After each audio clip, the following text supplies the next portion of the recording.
اس وقت جو ہے پاکستان کی جو دفاعی حکمت عملی ہے، جس طرح کے چیلنجز کا سامنا ہے پاکستان کو،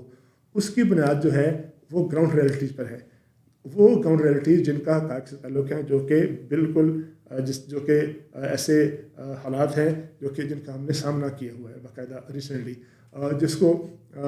جب زمینی حقائق سامنے آتے ہیں تو اس کو پھر آرمی چیف کا جو ہوتا ہے وہ اس کو دیکھتا ہے، پھر اس پہ فیصلہ کرتا ہے. یہ ہماری دفاعی پالیسی کا بنیادی ستون ہے. اس لیے ہے کہ یہ ایک جانب ہمیں ایک جانب ہندوتوا جیسے ایک انتہا پسند نظریے کا، جو کہ نفرت کی بنیاد پر قائم ہے، اس نظریے سے متاثر بھارت، اس کی سیاسی قیادت، اس کی عسکری قیادت، جو کہ اس خطے کو اکھنڈ بھارت سمجھتی ہے، اور اس فتنے پر کاربند ہے کہ اس پورے خطے کو ہندوتوا جیسے جنونی نظریے کے انڈر آنا چاہیے، اور اس پورے خطے میں ہندو ریچ کے علاوہ کسی مسلمان کو، کسی ہندو، کسی سکھ، کسی عیسائی کو زندہ رہنے کا حق نہیں ہے. تو اس طرح کا جو مستقل خطرہ ہمارے سر پہ موجود ہے، اس خطرے کی موجودگی میں ہمیں اس بات کی الرٹی ہونی چاہیے کہ کس نے کیا فیصلہ کرنا ہے. دوسری جانب ہمیں پچھلے 20 برس سے،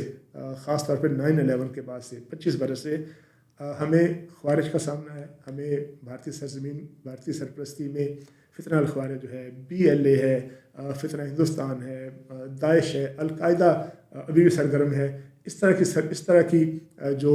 تنظیمیں ہیں، اور ان کی سرپرستی افغانستان کی سرزمین سے، طالبان کی طرف سے اور مغربی سرحدوں سے ان کو دہشت گردی جو ہے ان کو سکھائی جاتی ہے، ان کو تربیت دی جاتی ہے، اور ان کو باقاعدہ ماسٹر مائنڈ ان کے جو ہے ان کو فنانس کر کے، ان کو فیسیلیٹیٹ کر کے ہمارے خلاف استعمال کرتے ہیں. لہذا ملک کی سلامتی کے تمام معاملات جو ہیں وہ زمینی جو گراؤنڈ ریئلٹیز ہیں، اور جو پریکٹیکل رد عمل ہوتا ہے، پریکٹیکل ریئیکشن ہے،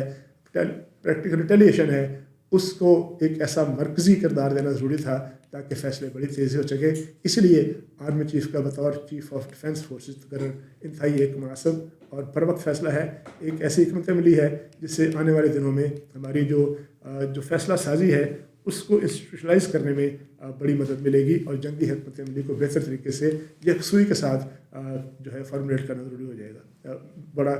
جو ہے وہ بہتر ہو جائے گا. اسی طرح نیشنل اسٹریٹجک کمانڈ کے جو کمانڈر ہیں ان کی تقرری army chief of defence force کی سفارش پر لازم کریں گے، جو کہ ایک عوام کے منتخب نمائندے ہیں، جو جوہری پروگرام، نیشنل کمانڈ اتھارٹی اور اسٹریٹجک پلان ڈویژن کے ایک پورا ڈھانچہ موجود ہے. اس ڈھانچے کے ساتھ اس کو پارلیمنٹ کی جو رائے ہے، پارلیمنٹ کی جو ول ہے، اس کے ساتھ منسلک کیا گیا ہے. اور یہ تقرر سیکورٹی، پروفیشنل ایکسپرٹیز اور سیاسی مداخلت سے پاک فیصلہ سازی کی ضمانت ہوگا، یہ جو پروسیس ہے. اسی طرح فیلڈ مارشل ہم نے دیکھا ہے کہ فیلڈ مارشل کے ساتھ ساتھ جو دیگر فورسز ہیں، ایئر فورس میں مارشل آف ایئر فورس کا عہدہ موجود ہوتا ہے، ایک ٹائٹل موجود ہوتا ہے، ایڈمرل آف دی فلیٹ بھی ہوتا ہے. لیکن یہ اس وقت ہوتا ہے، اس رینک کو اس وقت کسی افسر کو دیا جاتا ہے جب انہوں نے اپنے پروفیشنل فیلڈ میں کوئی تاریخی خدمات سر انجام دی ہوں. آئینی طور پر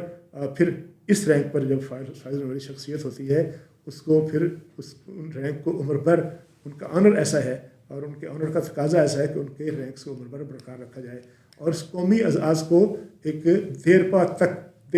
بڑی دیر تک اس کو تسلیم کیا جائے، ایک لمبے عرصے کے لیے تسلیم کیا جائے، اور وہ جو آنر اس نے کمایا ہوتا ہے اپنی بہادری سے، اس کو ریکگنائز کیا جائے. یہاں پھر میں یہ بھی بتاتا سکوں کہ یہ ایسا نہیں ہے کہ عمر بھر جو ہے فیلڈ مارشل یا مارشل آف ایئر اور مارشل آف نیوی جو ہے وہ رینک ہونے مطلب یہ نہیں ہے کہ ان کی اپائنٹمنٹ جو ہے وہ عمر بھر کے لیے ہے. وہ یقیناً ایک مخصوص مدت کے لیے ہوگی، ایک مخصوص مدت کے بعد وہ ختم بھی ہو جائے گی. اس نے ظاہر ختم ہونا ہوتا ہے. ایسا نہیں ہے کہ وہ صرف وردی مراعات اور جو رینک ہے وہ برقرار رکھنا ایک قومی ادارہ جاتی انسٹیٹیوشنلائز جو ہے ریکگنیشن کا حصہ ہے کہ ہم نے اس شخص کی جس نے قوم کے لیے خدمات سر انجام دی ہیں اس کو ریکگنائز کرتے ہیں. انہیں آرٹیکل 47 کے تحت ہی، اب اگر ایسا ہوا آئندہ تو آرٹیکل 47 کے تحت ہی ہٹایا جا سکے گا، جس سے یہ رینک آئین سے بالا تر نہیں ہے بلکہ آئینی احتساب کے تابع آ گیا ہے اور آئینی احتساب کے تابع رہے گا. آرٹیکل 248 جس میں قانونی استثناء دیا جاتا ہے صدر مملکت کو اور قانونی تحفظ دیا جاتا ہے تاکہ یہ عہدہ کسی قسم کے سیاسی انتقام کا شکار نہ ہو، یہ اس سے محفوظ رہے. تو اب بھی ایسا ہی ہوگا.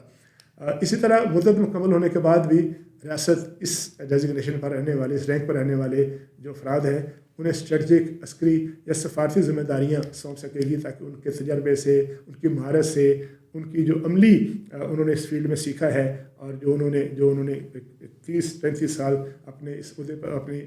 پوری سروس میں سیکھا ہے، اس سے قوم جو ہے محروم نہ ہو جائے، اس سے فائدہ اٹھایا جائے، اور ادارہ جاتی تسلسل برقرار رکھے، اور وزیر اعظم کے ایڈوائس پر ان کے جو مراعات اور تنخواہیں وغیرہ ہیں وہ طے ہوں، اور اس کا آئینی طریقہ کار ہو، آئینی ڈسپلن ہو، اور آئینی طریقہ کار اور ریاستی جو وقار ہے اس کی علامت کے طور پر ان کو ریکگنائز کیا جائے۔ ثابت یہ ہوتا ہے اس ساری گفتگو کے نتیجے میں کہ یہ ترامیم کسی شخصیت کے لیے نہیں ہے، نہ کسی کی طاقت بڑھانے کے لیے ہے، نہ کسی کے عہدے کی کا جو وزن ہے اس کو بڑھانے کے لیے ہے، بلکہ اس لیے ہے، بلکہ یہ آئینی جو کلیئرٹی آئی ہے اس لیے ہے کہ دفاعی اداروں کی جو پیشہ ورانہ تنظیم ہے، اور جو اس کے جو کنسنٹریشن ہے، اور ان کی جو ان کا اختیارات ہے اس کو تقویت دینا، اور جو قومی سلامتی کے لیے فیصلوں کا تسلسل ہے اس کو برقرار رکھا جائے، اور ان شخصیات کو، اس رینک کو، اس ڈیزگنیشن کو، اس آفس کو عزت، قومی عزت اور وقار کی علامت کے طور پر قوم یاد رکھ سکے۔